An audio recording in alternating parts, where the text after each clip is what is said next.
Hello दोस्तों, कैसे हो आप लोग। आज हम लोग एक छोटी सी टॉपिक के ऊपर डिस्कस करने का कार्य करेंगे जिसका नाम है बैंकों का राष्ट्रीयकरण, नेशनलाइजेशन ऑफ बैंक।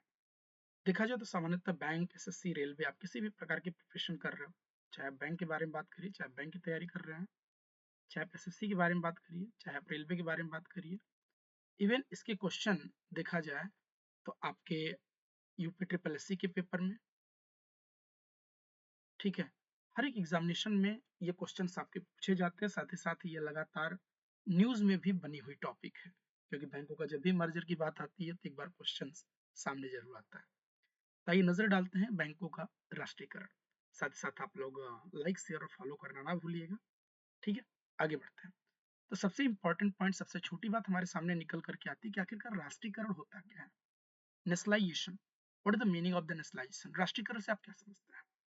देखिए, राष्ट्रीयकरण को बहुत सामान्य शब्दों में अगर हम लोग बात करें, परिभाषाओं को हटा करके समझने का कार्य करें, तो कोई भी चीज अपने आप में कितना होती है, हर चीज अपने आप में 100% होती है। अगर 100% हर चीज अपने आप में होती है और यहाँ देखा जाए कि एक पर्सन बी है और दूसरे एक पर्सन ए है और दूसरा पर्सन बी है, 50% शेयर होल्डिंग इसके पास है, 50% शेयर होल्डिंग इसके पास, तो ना तो ये इसी की है ना तो ये इसी की है। दोनों मिल करके संस्था को चलाने का कार्य कर रहे हैं। वर्चस्व किसी का नहीं इसके ऊपर। लेकिन अगर यही ए के पास मिनिमम 51% की शेयर होल्डिंग हो जाए और 49% बी के पास रहे, तो ऑटोमेटिकली यहाँ पे जो शेयर की ओनरशिप है वो ए के पास हो गई। तो ये जो ऑर्गेनाइजेशन है, ये जो संस्था, वो किसके अधिपत्य में आ गई, ए के अधिपत्य में आ गई। उसी तरीके से कोई भी लेवल पर, जैसे आप बात करो आईसीआईसीआई बैंक, आईसीआईसीआई बैंक एक प्राइवेट बैंक है। अगर इस बैंक की share holding government of India द्वारा टेक ओवर कर ली जाए, तो ये भी हमारा कैसा बैंक हो जाएगा, ये भी हमारा गवर्नमेंट का बैंक कन्वर्ट हो जाएगा। तो राष्ट्रीयकरण का मतलब है किसी भी संस्था में मेजोरिटी स्टेक। मेजोरिटी स्टेक दो तरीके का है। आप मिनिमम की बात करो तो कम से कम मिनिमम कितना ले लें, 51%, एंड द मैक्सिमम, मैक्सिमम में भी अब 51%। I hope so overall 100%। तो नेशनलाइजेशन क्या है, नजर डालते हैं। कहा जा रहा है कि according to international monetary fund, IMF के अनुसार परिभाषा बताई जा रही है कि nationalisation is defined as the government taking control, गौर करिएगा, taking control over assets and over a corporation, usually by acquiring the majority stake और whole stake in the corporation. तो राष्ट्रीयकरण का तात्पर्य क्या है, राष्ट्रीयकरण का तात्पर्य है सरकार द्वारा संपत्ति और निगम पर नियंत्रण लेना। तो गवर्नमेंट द्वारा कॉर्पोरेशन पर, निगम पर, ठीक है, नियंत्रण लेने के तौर पर इसे परिभाषित करने का कार्य किया जाता है। नीचे कबीरा आमतौर पर बहुमत हिस्सेदारी या निगम की पूरी हिस्सेदारी, तो बहुमत की बात किया जाए, मेजोरिटी की बात किया जाए तो 51%, और होल की बात किया जाए तो 100%। तो राष्ट्रीयकरण क्या है, राष्ट्रीयकरण का तात्पर्य है किसी भी संस्था में सरकार की ओनरशिप को इंक्रीज करने का काम करना, मिनिमम 51%, जिससे कि वहां पे जो रूल और रेगुलेशन है वो किसके चलने लगे, सरकार के चलने लगे। उम्मीद करते हैं क्लियर हो गया होगा। आगे बढ़ते हैं। अब राष्ट्रीयकरण का उद्देश्य क्या है, हम राष्ट्रीयकरण क्यों करते हैं, क्या ऑब्जेक्टिव है राष्ट्रीयकरण का, इससे फायदा क्या होता है। तो पहला पॉइंट क्या है, देखिए राष्ट्रीयकरण का फायदा क्या है, आज की डेट में हर व्यक्ति प्राइवेट सेक्टर में नौकरी कर रहा है, नहीं फिर भी हम गवर्नमेंट की तरफ क्यों भाग रहे हैं। इसलिए भाग रहे हैं ना कि गवर्नमेंट की एक गाइडलाइन होती है जिसके अनुसार हमारी वर्किंग प्रणाली से लेकर के हमारे लिविंग ऑफ स्टैंडर्ड, हमारे कितने घंटे तक हमें कार्य करने का कार्य करना, इस तरीके की सारी चीजें क्लियर, वहाँ पे एक्सप्लॉटेशन जैसी चीजें नहीं आपको मिलेंगी। इस वजह से अत्यंत आवश्यक हो जाता है कि हम सरकारी गाइडलाइन के तहत सरकार के अंडर में काम करें। तो उसी तरीके से यहाँ पे सरकारी बैंकों के बारे में बात की जा रही है कि सरकारी बैंकों का ऑब्जेक्टिव क्या, सरकार ने बैंकों को टेक ओवर करने का कार्य क्यों किया। तो पहला पॉइंट कहता है टू रेज पब्लिक कॉन्फिडेंस, जनता के विश्वास को बढ़ावा देना। आज भी आप देखिए आईसीआईसीआई बैंक भारत में हर जगहों पे है, नहीं है, एचडीएफसी हर जगह पे नहीं है, लेकिन अगर आप स्टेट बैंक ऑफ इंडिया की बात करिए तो एसबीआई हर जगह है, और एसबीआई पर लोगों का विश्वास है। आज भी कितनी भी लंबी लाइन हो, लोग जूता लगा करके खड़े हो जाते हैं काउंटर के पास, क्योंकि लोगों को स्टेट बैंक ऑफ इंडिया पे क्या है, विश्वास है। और आज भी जहाँ कोई बैंक नहीं है वहां पे आपको स्टेट बैंक ऑफ इंडिया की ब्रांचेज मिलेंगी। दूसरा, expansion the banking activities rural and semi urban area, इस बात पर आप गौर करिएगा कि रूरल और सेमी अर्बन की बात नहीं कर रहा, केवल और केवल यहाँ पे अर्बन शब्द का प्रयोग नहीं हुआ। क्यों नहीं हुआ, क्योंकि अर्बन एरिया में तो हर कोई भाग रहा है, जहाँ पे लोगों के पास पैसा है, जहाँ पे लोगों के पास कैपिटल है, वहां पर हर कोई जा रहा है, क्योंकि वहां पे बिजनेसमैन है, चीजें जमा हो रही है, डिपोजिशन बढ़ रहा है, बैंकों का कासा रेशियो बढ़ रहा है, तो वहां पर तो हर कोई भाग रहा है। लेकिन हमें टच कहाँ करना था, रूरल और सेमी अर्बन। यहाँ पे लोगों के पास डिपॉजिट कम है, प्राइवेट बैंक जाना नहीं चाहता, क्योंकि उसको लगता है कि हम इतनी प्रॉफिट वहां से गेन नहीं कर पाएंगे। और भारत गांव में बसता है, जब तक ग्रामीण एरिया का विकास नहीं होगा तब तक होल इकोनॉमी का डेवलपमेंट होना कहीं से भी पॉसिबल नहीं है। ऐसे में बैंकिंग सेक्टर का एक्सपेंशन करना था ग्रामीण और अर्ध शहरी क्षेत्रों में। तीसरा पॉइंट कहता है बैंकिंग प्रणाली में बड़े औद्योगिक घराने को एक अधिकार को कम करना। तो मोनोपोली कैसे रिड्यूस होगी?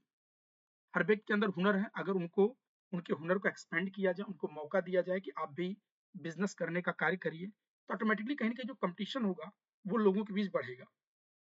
कंपटीशन बढ़ेगा लेकिन जो मोनोपोली होगी वो खत्म होगी। आज की डेट में जैसे आप देखिए टेलीकॉम इंडस्ट्री में कुछ ही कंपनियां रह चुकी हैं। तो एक सामान्य शब्दों में कहा जा सकता है कि एक मोनोपोली जैसा कॉन्सेप्ट आपके सामने निकल करके आ रहा है। तो अगर अन्यत्र लोगों को प्रमोट किया जाए, बैंक पढ़ेंगे तो बैंक लोगों को लोन देने का काम करेंगे, बैंक लोगों को लोन देंगे तो बैंक लोग स्टार्टअप बिजनेस खोलने का कार्य करेंगे। उस फील्ड में और ज्यादा कंपटीशन होगा तो चीजें लोगों को अच्छी मिलने का कार्य करेंगी और मोनोपोली जैसी जो चीजें हैं वो खत्म होंगी। अगला पॉइंट कहता है to increase credit flow to the priority sector. Credit flow बनाना है कहाँ पे? प्राथमिक क्षेत्र में, like agriculture, small scale industries and small traders. तो हमें क्रेडिट फ्लो को इंक्रीज करना है कहाँ पे? लघु उद्योगों में, स्मॉल स्केल इंडस्ट्रीज में, स्मॉल ट्रेडर्स तक बढ़ाना है। क्योंकि आज भी आप उत्तर प्रदेश की बात कर लो, उत्तर प्रदेश का आज भी हैंडीलूम बिजनेस ही टॉप पर है। तो हमारे यहाँ पे सबसे ज्यादा एमएसएमई का पार्ट है। तो माइक्रो स्मॉल और मीडियम इंटरप्राइज को प्रमोट करने का कार्य किया जाए, उन्हें बढ़ावा देने का कार्य किया जाए, ये एक इंपॉर्टेंट बात लागू होती है। आइए आगे बढ़ते हैं, अगले पॉइंट पर नजर डालते हैं। तो अगला पॉइंट कहता है कि राष्ट्रीयकरण भारत में जो बैंकों का हुआ कितने फेस में हुआ है? भारत में बैंकों का राष्ट्रीयकरण 2 चरणों में हुआ है। आगे से ऐसे भी जोड़ सकते हैं। पहला चरण हमारा रहा 1969 का और दूसरा चरण रहा 1980 का। तो आइए हम यहाँ से नजर डालते हैं। कह रहा कि 14 बैंकों का राष्ट्रीयकरण हुआ था। कितने रुपए के साथ? 50 करोड़ रुपए के साथ। कब? 19 जुलाई 1960। तो आप इसे इस तरीके समझिए कि 1969 में कितने बैंकों का राष्ट्रीयकरण हुआ था? 14 बैंकों का राष्ट्रीयकरण हुआ था। 14 बैंकों का राष्ट्रीयकरण कब हुआ था? 1969 में हुआ था। कितनी कैपिटल थी? 50 करोड़ कैपिटल थी। कुल मिला के 3 क्वेश्चन आपके सामने निकल करके आ जाते हैं और इन्हीं 3 को घुमा करके पूछा जा सकता है। साथ साथ एक क्वेश्चन और आपका बनता है कभी कभी कि जब बैंकों का राष्ट्रीयकरण हुआ उसमें प्रधानमंत्री कौन था? तो उसमें प्रधानमंत्री थी इंदिरा प्रियदर्शनी गांधी। एक चीज और मैं आपको यहाँ पे बताना चाहूंगा एडिशनल इंफॉर्मेशन में, 1969 में और भी कई सारी चीजें हुई हैं। 1969 में अपोलो मिशन पूरा हुआ है। नासा का अपोलो मिशन जो था, नील आर्मस्ट्रांग, ठीक है। तो 1969 में अपोलो मिशन पूरा किए जाने का कार्य किया गया है। 1969 में आपने देखा कि 14 बैंकों का राष्ट्रीयकरण किए जाने का कार्य किया गया है, ठीक है। 1969 में इकोनॉमिक्स में नोबेल दिया गया है। इकोनॉमिक्स में अगर नोबेल प्राइज की बात किया जाए तो भी कब दिया गया है? 1969 में ही दिया गया है। इवन आप लोग जो बिस्लेरी की बोतल यूज करते हो उस पर भी कभी गौर से देखा होगा तो लिखा रहता है सिंस 1969। ये सारी चीजें 1969 से अटैच है। इसको आप कंपाइल करके रखने का कार्य करेंगे तो हमें डेटा याद करने में आसानी होगी। और गवर्नर थे हमारे लक्ष्मीकांत झा। गवर्नर किसी राज्य की बात नहीं हो रही, कहाँ की बात हो रही है? Reserve bank of India, RBI का गवर्नर। आगे बढ़ते हैं तो 14 बैंक हमारे कौन कौन से थे तो एक नजर डालते हैं। Allahabad bank, bank of Baroda, bank of India, bank of Maharashtra, Canara bank और सेंट्रल बैंक ऑफ इंडिया। ये हमारे इस प्लेटफॉर्म पे टोटल 6 बैंक है, इनकी टैगलाइन है, ठीक है। अब बैंकिंग सिस्टम के अंतर्गत ये थोड़ी सी बाहर है, लेकिन हाँ रिविजनल पार्ट में पूछी जाती है और एसएससी से लेकर के अन्यत्र एग्जाम में आपके पूछे जा सकते हैं। आइए इसके आगे बढ़ते हैं। 6 बैंक हमारे ये हो गए। 6 के बाद आता है बात 7 इंडियन बैंक जिसका मुख्यालय चेन्नई में था, इंडियन ओवरसीज बैंक जिसका मुख्यालय फिर चेन्नई में है, पंजाब नेशनल बैंक जिसका मुख्यालय दिल्ली में था, ठीक है, सिंडिकेट बैंक जिसका मुख्यालय मणिपाल, यूको बैंक कोलकाता में, ठीक है, यूनियन बैंक ऑफ इंडिया आप देख रहे हैं मुंबई में, और यूनाइटेड बैंक ऑफ इंडिया आपका कोलकाता। कुल मिलाकर के 13 बैंक है। तो 14 नंबर का कौन सा? ये जो आप देना बैंक देख रहे हो, देना बैंक हमारा जो है ये 14वें नंबर का बैंक है। चूंकि देना बैंक 2019 में मर्ज कर दिया गया बैंक ऑफ बड़ौदा में, इस वजह से यहाँ पे हमने सेपरेटली इसे लिखने का काम नहीं किया है। नीचे लिख दिया कि देना बैंक जो है वो merge with the bank of Baroda. कब? 2019 में। अच्छा एक चीज और आप लोगों ने गौर किया होगा, अगर आप समझने का प्रयास करें, गौर करें तो कुछ और भी चीजें आपको मिलेंगी। अब ये देखिए कि इलाहाबाद बैंक का मुख्यालय कोलकाता में, बड़ौदा का मुख्यालय बड़ोदरा में। अगर रटने की बात करें, जिनके आगे इंडिया शब्द आया है और जिनके लास्ट में इंडिया शब्द आया है, तो दोनों में गौर किया जाए कि बैंक ऑफ इंडिया है, फिर लास्ट इंडिया आया है। यहाँ देखिए central bank of India last India आया है, तो इनके मुख्यालय कहाँ पे है? मुंबई में। तो एक चीज याद रखिएगा, जिन बैंकों के लास्ट में इंडिया शब्द आया है उनके मुख्यालय मुंबई में मिलते हैं मेजोरिटी। देखिए union bank of India Mumbai, लेकिन जिनके आगे इंडिया शब्द आया उनके मुख्यालय चेन्नई में होंगे। Indian bank, Indian overseas bank, इनके मुख्यालय चेन्नई में। पंजाब, हमारे पास दो बैंक पंजाब है, एक पंजाब नेशनल बैंक है, दूसरा पंजाब एंड सिंध बैंक है, और दोनों का मुख्यालय कहाँ पे है? दिल्ली में। जैसे फिलहाल हम आगे और क्लियर करने का कार्य करेंगे। तो ये हमारे 14 बैंक रहे जिनका राष्ट्रीयकरण फर्स्ट फेज में हमने किया था 1969 में। ठीक है, एक बार फिर रिपीट कर रहा हूँ, 1969 में कितने बैंकों का राष्ट्रीयकरण हुआ था? 14 बैंकों का। कितनी कैपिटल थी? 50 करोड़। ओके, अब सेकंड चरण, सेकंड फेज का राष्ट्रीयकरण कब हुआ? सर सेकंड फेज का राष्ट्रीयकरण हुआ था 6 बैंकों का राष्ट्रीयकरण किया गया था, कितने रुपए के साथ? 200 करोड़ रुपए के साथ। तो 6 मेजर बैंक्स नेशनलाइज्ड, कितने रुपए के साथ? 200 करोड़ रुपए के साथ। तो 200 करोड़ रुपए के साथ हमने कुल 6 बैंकों का राष्ट्रीयकरण किया था। कब? 1980 में। तो सन 1980 में 6 कॉमर्शियल बैंकों का राष्ट्रीयकरण किया गया और इनकी कैपिटल कितनी थी? इनकी कैपिटल थी 200 करोड़, 200 करोड़ रुपए के साथ। प्रधानमंत्री इंदिरा गांधी हैं और गवर्नर आई.जी. पटेल साहब हैं। अब ये 6 बैंक कौन कौन से हैं? वैसे रटना हो तो इसे रटने के लिए आप रट सकते हैं OVC, शायद मैंने आगे लिखा भी है, PAN, Oriental Bank of Commerce, Vijaya Bank, Oriental Bank of Commerce, Vijaya Bank, Corporation Bank, Punjab and Sindh Bank, Andhra Bank and New Bank of India. ये हमारे 6 बैंक। इससे हमें फायदा ये है कि अगर हमें ये 6 बैंक याद है, ओरिएंटल याद है, विजया, कारपोरेशन, तो हम इसे 1969 वाले बैंकों को समझने का कार्य कर सकते हैं। कैसे? आइए देखते हैं। हमारे शॉर्टकट देखो, Oriental, Vijaya, Corporation, Punjab and Sindh, Andhra और New Bank of India. 6 bank, यहाँ पे आपको 4 ही दिख रहे होंगे, 1 2 3 4। 4 के बाद और कौन कौन से बैंक यहाँ आ जाएंगे? हमने क्या बताया? ओरिएंटल, विजया, तो देखिए ये एक पॉइंट ये है विजया, और एक आपका ये है। ठीक है, 4 के बाद अगर आप बात किया जाए 5वें नंबर की, हमें लिख देता हूँ अगर आप समझने का कार्य करें, कंफ्यूजन ना हो, तो 5वें नंबर पे आप कह सकते हैं sir Vijaya bank, Vijaya bank. ठीक, और जब 6ठे नंबर की बात किया जाए, 6ठे नंबर पे हम देख सकते हैं sir new Bank of India, new Bank of India. लेकिन बच्चा न्यू बैंक ऑफ इंडिया का विलय हो गया किसमें? पंजाब नेशनल बैंक में। और विजया बैंक का विलय हो गया किसमें? बड़ौदा में। तो आप देख रहे हैं जैसा कि विजया बैंक और देना बैंक, इन दोनों बैंकों का विलय हो गया कहाँ पे? बैंक ऑफ बड़ौदा में। इस वजह से ये संख्या आपकी कम हो गई थी। फिलहाल अभी तो प्रेजेंट में ये भी एग्जिस्ट नहीं करते, ठीक है, जिनको हम आगे देखने का कार्य करेंगे। तो अब आपको शॉर्टकट समझ में आ गया होगा। अब जैसे अगर आपसे क्वेश्चन किया जाए कि पंजाब नेशनल बैंक कब राष्ट्रीयकृत हुआ, PNB, अब आप अपना दिमाग लगाइए, Oriental, Vijaya, Corporation, Punjab, Punjab and Sindh Bank, Andhra Bank और न्यू बैंक ऑफ इंडिया। क्या इसमें पंजाब नेशनल बैंक का जिक्र आया? नहीं आया। आंख मूंद के लगा देना क्या है? 1969। हमने बोला ये बताओ कि यूनियन बैंक ऑफ इंडिया का राष्ट्रीयकरण कब हुआ? तो क्या यूनियन बैंक ऑफ इंडिया कहीं आ रहा बीच में? नहीं आया। आंख मूंद के लगा दीजिए 1969। अब एक क्वेश्चन आपके दिमाग में आएगा कि अच्छा सर आपने तो बता दिया, हम इसे पहचाने कैसे? तो देखिए जो भी सरकारी बैंक होते हैं उनके नीचे एक लाइन लिखी होती है, undertaken by government of India, Bharat सरकार का उपक्रम। तो इतना थोड़ी सी आपको समझ विकसित करनी पड़ेगी। बस इतना अगर याद है कि कौन गवर्नमेंट है कौन प्राइवेट है, तो बैंकों के राष्ट्रीयकरण का जो पार्ट है उसको आप अपने लेवल पर ही चेक कर सकते हैं और आसानी से बता सकते हैं कि कौन सा बैंक हमारा कब राष्ट्रीयकृत हुआ है। ये जानकारी आप स्वयं से हासिल करने का काम कर सकते हैं। आइए आगे बात करते हैं मर्जर के पार्ट में। तो अब क्या है दिख रहे हैं, आगे देखिए चल करके गवर्नमेंट ऑफ इंडिया ने पब्लिक सेक्टर बैंकों का मर्जर अनाउंसमेंट करने का कार्य किया था। और उस मर्जर के बाद भारत में कुल बैंकों की संख्या कितनी हो गई थी?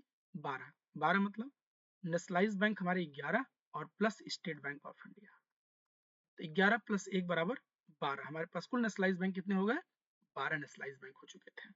ठीक है, तो आइए देखते हैं कौन कौन से बैंक किसके साथ मर्ज हुए। तो ये देखिए इलाहाबाद बैंक मर्ज हुआ था किसके साथ? Allahabad bank merge with the Indian bank. Allahabad bank का मर्जर इंडियन बैंक के साथ हुआ। यूनाइटेड बैंक ऑफ इंडिया और ओरिएंटल बैंक, इनका विलय किसके साथ हुआ? PNB के साथ।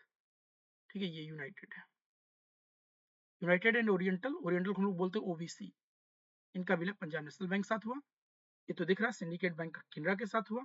ये कारपोरेशन और आंध्रा, कारपोरेशन और आंध्रा बैंक का विलय हो गया यूनियन बैंक ऑफ इंडिया के साथ। किस तरीके से हमारे पास नेशनलाइज बैंकों की संख्या कितनी हो गई? नेशनलाइज बैंक कितने रह गए? 11। ठीक है, तो अगर आपसे पूछा जाए कि भारत में राष्ट्रीयकृत बैंक कितने हैं, तो भारत में राष्ट्रीयकृत बैंकों की संख्या 11। और अगर बोला जाए कॉमर्शियल बैंक कितने हैं, तो 11 प्लस 1। एक कौन है? State bank of India. क्योंकि आपको ध्यान रखना कि स्टेट बैंक ऑफ इंडिया को नेशनलाइज बैंक नहीं कहते हैं, क्योंकि SBI का अपना खुद का कानून आप सभी जानते हैं कि स्टेट बैंक ऑफ इंडिया का अपना खुद का कानून है एसबीआई एक्ट 1955। एसबीआई को हम नेशनलाइज बैंकों की श्रेणी के साथ काउंट करने का काम नहीं करते, तो ध्यान रखना है कि हमारे बैंक कितने हैं। आइए आगे बढ़ते हैं। फ्यूचर प्लानिंग में देखा जाए तो सरकार करेगी कि आगे चल करके हम एक लिमिटेड 4 बैंकों के आसपास बनाने का कार्य करेंगे, जिसमें Punjab national bank, state bank of India, bank of Baroda और केनरा बैंक। ये फाइनल नहीं है, मे भी फ्यूचर में चेंज हो सकता है, क्योंकि हमें वैश्विक लेवल पर बैंक बनाने, और भारत में भी बहुत कोई भी बैंक नहीं जो वैश्विक स्तर पर अपना खुद का स्थान लेने का कार्य कर सके, स्टेट बैंक ऑफ इंडिया को छोड़ करके। वो भी टॉप लिस्ट में नहीं ही आपके पास बैंक जो अपने आप को प्रेजेंट करने का कार्य कर सके। आइए अब आगे नजर डालते हैं कुछ क्वेश्चंस के ऊपर। पहला क्वेश्चन कह रहा है कि how many large commercial banks were nationalized by the Indian government on the 19th July 1969। तो 19th जुलाई 1969 को मैंने आपसे बताया था कितने बैंकों का राष्ट्रीयकरण हुआ था? 14 कॉमर्शियल बैंकों का राष्ट्रीयकरण हुआ था। कितनी कैपिटल थी? 50 करोड़ ईच बैंक। ठीक है, तो आंसर इसका क्या हो जाएगा? आंसर इसका हो जाएगा डी। तो डी आंसर के साथ हम इसे जा सकते हैं लेकर के। अगला क्वेश्चन आता है कि 1969 में नेशनलाइज किए गए 14 बैंकों की मिनिमम डिपॉजिट क्राइटेरिया क्या थी? अभी भी ऊपर मैंने लिखा है 50 करोड़, तो इसका आंसर हो जाएगा 50 करोड़ था। ये आंसर चेक कर लेते हैं। गुड, आगे बढ़ते हैं। अगला पॉइंट कहता है कि how was the Prime Minister of India during the first major.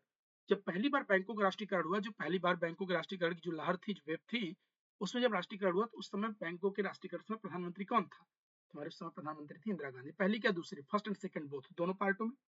अगला जो कि इनमें से कौन सा बैंक 1969 में नेशनलाइज किए गए 14 बैंकों में से नहीं है?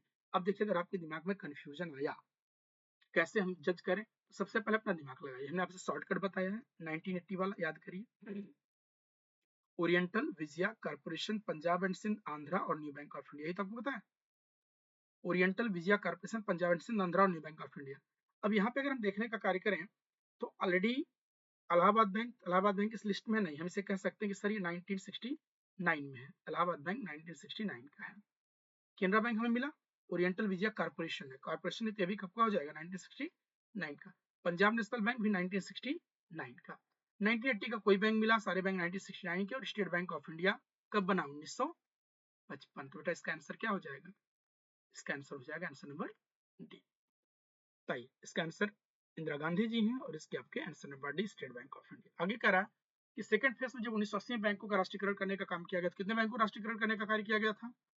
Oriental, Vijaya Corporation, Punjab and Sindh, Andhra और न्यू बैंक ऑफ इंडिया। मुझे उम्मीद है तो रट गया होगा आप लोगों को। या बिल्कुल। अगला पॉइंट, 1980 के दशक नेशनलाइज बैंकों की डिपॉजिट कितनी थी? तो अभी आपको बताया 200 करोड़ रुपए। 1980 में नेशनलाइज किए गए बैंकों में 1993 में पंजाब नेशनल बैंक पीएनबी मर्ज हो गया। कौन सा? याद करिए, न्यू बैंक ऑफ इंडिया। ठीक है, तो न्यू बैंक ऑफ इंडिया का जो विलय हुआ था वो हुआ था पंजाब नेशनल बैंक में। हमारा आंसर क्या हो जाएगा? हमारा आंसर हो जाएगा आंसर नंबर सी। बैंकों में नेशनलाइजेशन का मुख्य मकसद क्या था? आखिरकार में जो बैंकों का नेशनलाइजेशन किया था उसका मेजर ऑब्जेक्टिव क्या था? Profit of the proprietisation, promoting financial inclusion. Financial inclusion का मतलब होता है बैंकों को एक अफोर्डेबल कॉस्ट पर, ठीक है, एक अफोर्डेबल कॉस्ट पर बैंकों में हर व्यक्ति का खाता खोलने का कार्य करना। साथ ही साथ वो लोग जो समाज में खासिए पर हैं उन लोगों को आगे बढ़ाना। Reduce the number of bank branches, बैंकों की ब्रांचेस को बढ़ाने का कार्य करना। तो देखिए सिंपल सी चीज है कि हमारा ऑब्जेक्टिव आपसे क्या बताया था स्टार्टिंग वाले फेस में। तो इस वजह से हम promoting financial inclusion reducing rural areas की तरफ जा रहे हैं। किस कमेटी ने इंपीरियल बैंक ऑफ इंडिया के नेशनलाइजेशन की सिफारिश की थी? तो भैया हमारा थोड़ा सा क्वेश्चन चेंज हो गया, हम आ गए स्टेट बैंक ऑफ इंडिया पे। ठीक है, स्टेट बैंक ऑफ इंडिया जिसे बनाया गया सन 1955 में। तो उसके लिए कौन सी कमेटी जिम्मेदार थी? गोरेवाला कमेटी। ठीक है, नरसिम्हन कमेटी की बात किया जाए तो आप सभी को पता है कि नरसिम्हन कमेटी जो है वो आपके आरआरबी के लिए है, रीजनल रूरल बैंक के पार्ट में रही है। हिल्टन एंड कमीशन हमारा आरबीआई के लिए रही है। और नरीमन कमेटी जो है ये जिक्र होती है लीड बैंक के साथ, नरीमन एंड आपके गॉडगिल। यहाँ पर गोरेवाला कमेटी आएगा। आगे नीचे, लीड बैंक कॉन्सेप्ट किसकी सिफारिश पर इंट्रोड्यूस किए जाने का कार्य किया गया था? तो लीड बैंक कॉन्सेप्ट अभी मैंने आपको ऊपर बताया, देखिए आंसर आ गया नरीमन कमेटी। ठीक है, तो नरीमन और गॉडगिल दोनों इसी से जुड़े हुए हैं। एक ने इंट्रोड्यूस किया था, दूसरे उसे एक्सपेंड करने की बात की थी। तो उम्मीद करते हैं क्वेश्चन आप लोगों को अच्छा लगा होगा। ठीक है, अगर किसी भी प्रकार का कोई भी डाउट है आप लोग बेफिक्र होकर के हमें बताने का कार्य कर सकते हैं। टेलीग्राम पर भी हमें बता सकते हैं। ठीक है, इसको आपको सर्च करने पर मिल जाएगा, GAGS ग्रुप। यहाँ पे सर्च करके आप मुझे ज्वाइन कर सकते हैं, डायरेक्टली मुझे मैसेज करने का कार्य कर सकते हैं, साथ ही साथ आप मुझे इंस्टाग्राम, फेसबुक पेज पर भी फॉलो करने का कार्य कर सकते हैं। साथ ही साथ इसे अपने दोस्तों को जरूर शेयर करने का कार्य करिए, क्योंकि शिक्षा पे किसी का अधिकार नहीं होता, और कहीं ना कहीं जितना ज़्यादा आप किसी चीज़ को एक्सपेंड करेंगे उतना ही आपको भी रिकॉल होगा और चीज़ें समझ में आएंगी। ओके, इसी के साथ